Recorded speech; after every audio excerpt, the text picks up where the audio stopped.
Welcome to Bereto Tenda. Welcome to Bereto Tenda. This is the Bereto Tenda. As you can see, these are our boats here. We normally hire to the tourists. So, we do it in a local way, whereby when you come, we have different areas to go. When you first come, we will show you the map, where to go, and then you, the guests, will make a choice either to go to the sandbank or to visit the famous big tree we have on the other side called Daranka. There you have the big tree, and the tree you can go inside the tree, and then but for now we will be going to the boat, as you can see.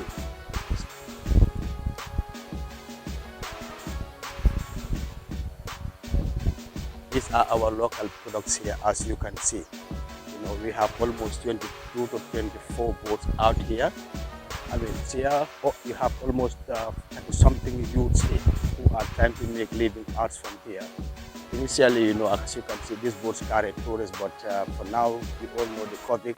So since it started, we introduced the local tourism, and then when you come here as local, you can have a boat ride to go to the island or to go to Daranka to visit the big tree. And then the prices for the local people, is very cheap to us, So we make it like $200 per person for every hour. So if that is 30 minutes in, 30 minutes out. If you want to go for 2 hours, that is $400 per person for every hour. So we're calling on you to come and support the local people, because we are here to make a living out from here. And also here we work like a community. We are called Tenda. So it's like a community here. So we always welcome you to come and support the local people to make a living out from here, and then to contribute our also to the development of tourism in the Gambia here. We have different spots to go. You can go as far as to Denton Bridge. You can go as far as to James Island, that is Kuntakinta Island, and even beyond that. If you want to go to look for chimpanzees and hippos also, we also can provide that from here. So there are basically a lot of service here we can provide for you to the local people. Really, it was hard for everyone here. But despite all what we went through, we don't just sit back and relax, because we know that public is here to stay for a while, but we have to work out something. So, it really affects us, because there was no tourists coming in, and then even the local tourism was not even going on, so it was really hard. So at some point we have to introduce the local tourism to come in here. So really we have some bad effects here, because the restaurants are not working, the craft shops are not working, food sellers are not coming, so it was really hard. But during those times also, we make some success here, because through that also, that's where we're able to get the borehole here, solar powered borehole that is running here. That was during this COVID-19, and then we have a very good toilet here, good toilet and a shower. That all happened during this COVID-19, and then we have a waste management site also, which was even inaugurated by GRTS when we opened the borehole here. They even come to join us to celebrate that. So all these things happened during the COVID-19. So it was not easy for us, but we do it.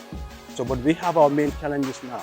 The challenges are here, accessibility to here, that's the road, and the electricity. As of now, we even have a campaign we called Campaign for Electricity. So every Sunday, we will seal some place here and then ask for $25 from ladies and men $50. So this we put a budget. Then we try to bring electricity here. So that is our main challenge here, and then good road also access. These are the two main challenges we have up here now. But we're trying to work on that by organizing our own fundraising, bring a music set every Sunday, then get some money, then we put it aside as a community. At some point, then we can go to the stakeholders. And this will include the donors who help us to have a solar-powered borehole here. And those are the international sailors who are docked here in our river here. So, and then we'll reach out to other stakeholders like the Ministry of Tourism, GT Board, and other philanthropists to see how best we can have electricity coming here and good access road, whereby that will bring more development here, because we want here to be, the hope of, Gambia at some point, Yeah. So these are some of the challenges we really like people to come in and then give us a support to make sure that these basic necessities are here to make here and then to develop, and then more business will be coming here as well. So these are challenges that we will really like to address to everyone who is concerned. My name is Famara Trawale. My name is Peter. I am a sailor and I come to the Gambia now for the third time. And this is the place I love, and that's why I always come to get back here. And we tried with other sailors to do some projects over here in the last few months or years. So our biggest success was, of course, the water well that we have built, and all the boys here in the community helped, and we were very happy when we finally reached the water, and now there is water all over the place. We made some other little projects. Well, another project was the toilet house for the guests who come here to have clean toilet and shower if needed. And for the protection from the water in the rainy season, we built the 2 dams, which are behind me in front of the restaurants. And we wanted to make some nice beaches. So this is a great community. Everybody is helping together, and we're trying to keep it clean. That's my most important thing, for all the tourists to come again and make their tours with the boys in the bureaus. Okay, my name's Gary. I've sailed with Peter now for 2 or 3 weeks. We came from Cabo Verde, and this is the second time I've been here in Lamin. Some of the best things about Lamin are the people that you see all around here. That's what makes me come back. It's what makes Peter come back. It's a little bit sad not to see the tourists here, but I'm sure they will start to come back, and it's the boys that make the difference. It's the people here that make the difference to everything. There's lots going on. All the boys work well together. There's the pirogues, there's the bars and the restaurants. Everybody is so friendly. If you get the opportunity, come down, come and see the place. Give it a chance. I'm your guide, Lamin Tambelu. Now we are here on the internet tree. The internet tree, the idea come about, it was started by writing the tourist taxi driver's name. These are the drivers who are mostly involved in the tourism business. Some are tour operators, some are guides. Initially we were putting their name on this pop-up tree for free to advertise their business. So some tourists may come by land with no guide. Sometimes they see an individual's name with the type of business he is involved in, get attract and can easily communicate because there are contact numbers on the tree. So the population grows, demand becomes high. Nowadays we even rent this space that are around here. Some people need space, but still they cannot have, because we are yet to have some expired boats. We do rent this boat per term. For every 6 months, you do the renewal. Some will rent it for 1 year. Some can rent it for 2 years, especially tourists who love their nations, like they have a special place they want to put on the internet tree. Some of their guests may come and see that, become amazing to them. Some have small business, like a memorial sort of, like they've started something with somebody who have passed away. Like if you come to this side, I will show you what I want to try to explain. Sorry. Yeah, like this other side here. This one here.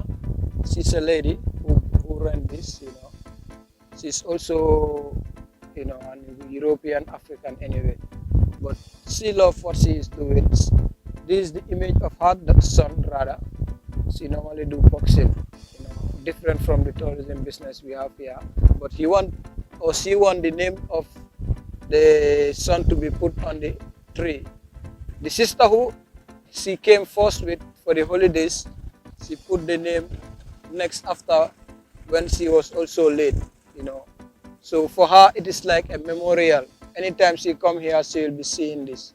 And she do advertise this tree because of her boat, Likewise, others who are also, involved in it.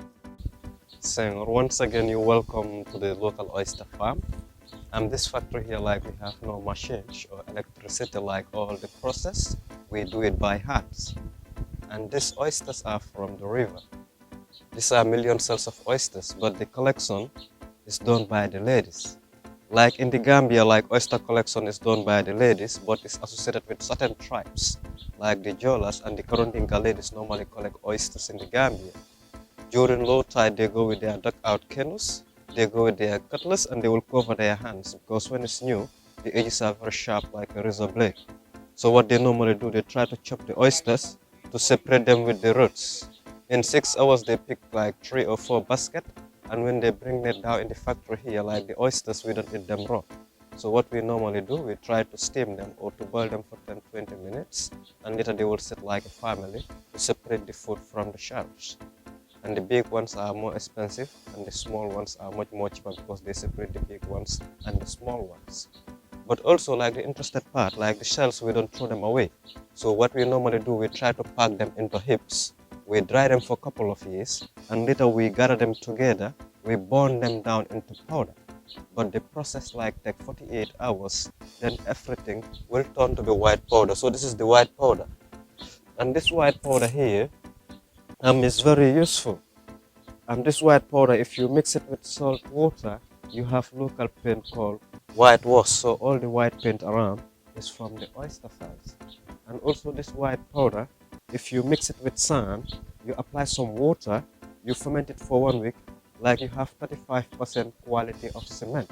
So this is the paint and cement that the local people use for their mud houses because it's more cheaper than the imported paint and the imported cement. Like here, nothing is wasted, like we use everything. So we have different cells, so I can show you more cells. Because normally in the river, like the ladies pick more cells. We have also cockle cells. So you come this side along, I show you the other cells we have. These ones are different cells, they are called cockle cells. They are different with the oysters. Like we have 6 hours high tide, 6 hours low tide. So during low tide in the river, like when you go with a boat, you can spot a lot of sandbanks in the river. So this is where we normally pick the cockle cells. Like 10 centimeters on the surface, you can pick them. So in 6 hours, we try to collect like 2 baskets or 2.5 baskets. So these cockle cells, when we bring them here, we try to boil it for 40 minutes, put them in a small basket, shake it very well to separate the food from the shells. And it's very common in the market. This is the food we normally use in our local food called ebe, which is very common, it's very famous, you know. And also people like it with onions and chili pepper, also which is very nice, and lemon. And also the shells are very important. You see the cells, like in the Gambia here, like 20 years ago, all our roads are made out from cockle cells with cement. But now we have better roads, the tar ones. And also people normally use it like for construction. Like if you don't have money to buy stones, so these are the most cheapest cells that you can use for construction. And also people normally use it like for security purpose in your house. But here in the Gambia, we say a compound. You can put a lot of empty shells around, and during the night it's very quiet. Like when somebody walks in, you can hear the noise from the shells of the peppers. So we also use it for security purpose, you know. Wow, it's all about. And here, like the ladies, they are doing some recycling, you know. Like every year they pick more oysters in the mangroves, and our oysters are getting less and less. So they have the idea now to start to farm oysters in the Gambia. So this is how they normally do it. What they normally do, they will try to pick like 5 empty shells of oysters, big ones, and they will attach them on a string like this. So what they will do, they will take the strings in the river, and they will take some bamboo sticks, put them in the water like a poles, and they will take these strings and tie them in the water. So the tide will be going down every day, 6 hours high tide, 6 hours low tide. And then when it lasts for 2 months in the water, oysters will start appearing in the cells. And then when it lasts for like 6 months, like they will produce a lot of oysters, like one cell produce like 10 oysters. So if you have 5 on the string, you have 50 oysters on the string. So which is very interesting, you know. So like what they normally do, before they will go whole day, like to spend 6 hours in the mangrove, they will go to the farm and spend 2 hours, and then they will make their boats full. So this is the new system they are using now. They start farming oysters in the Gambia, which is not common, which is newly in the Gambia, but it's really helping them a lot from their farm. also, to boil the oysters or to steam them, and also the cockles as well, Important, like even with the Gambians, like there are some lot of important things that are going on they don't know. And also it's very important for the Gambians to come and explore their country to see this beautiful nature and what is going on with our local ecotourism, which is also very important for the Gambian people. So they have to come out to explore their country so that they can know more in their country also, Smiling coach. That's my Gambia man. Smiling coach. You're always welcome. Smile Gambia man. Smile Gambia. Please subscribe to the YouTube channel for more interesting videos coming on your way.